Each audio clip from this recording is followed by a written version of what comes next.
Bukod naman po sa mga biktima ng paputok, meron ding mga naaksidente at nasangkot sa gulo habang sinasalubong ang 2025 na dinala sa East Avenue Medical Center sa Quezon City.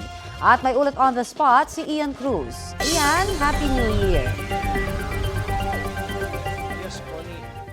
Yes, Connie, kaka-update nga lang ngayon dito sa East Avenue Medical Center at mula sa 23 ay 24 na yung firecracker-related injuries na naitala dito sa East Avenue Medical Center dito sa Quezon City. At Connie, pinakabata dyan yung 9 years old na naputukan sa kamay ng unknown na paputok, habang pinakamatanda naman ng 61 years old na senior mula sa Bukawi, Bulacan na tinamaan ng whistle bomb. Sa ngayon ay hindi pa naglalabas ng comparative stats sa ospital kung marami ba ang naputukan sa salubong 2025 kung ikukumpara sa salubong 2024. Ngayong umaga, wala pang nadala na panibagong firecracker-related injuries dito sa ospital.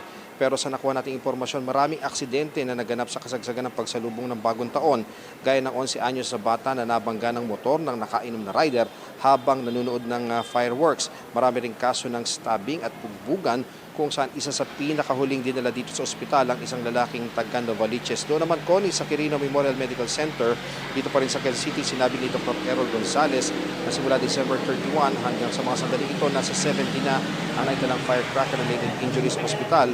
Isa pa rin ang patuloy na naka-admit. Mas mataas ito sa naitalang 14 cases noong salubong 2024. So Connie, patuloy pa rin naka-standby ang mga medical personnel dito sa East Avenue Medical Center dahil nga may mga instances in the past na yung mga bata ay namumulot ng mga hindi sumabog na paputok at pinapasabog nila yan, at yung iba nga ay na-aksidente. Pero sana wag nang mangyari yan para hindi na nga tumaas yung statistics ng naputukan dito sa East Avenue Medical Center. Mula rito sa East Avenue, Happy New Year sa inyo, Connie.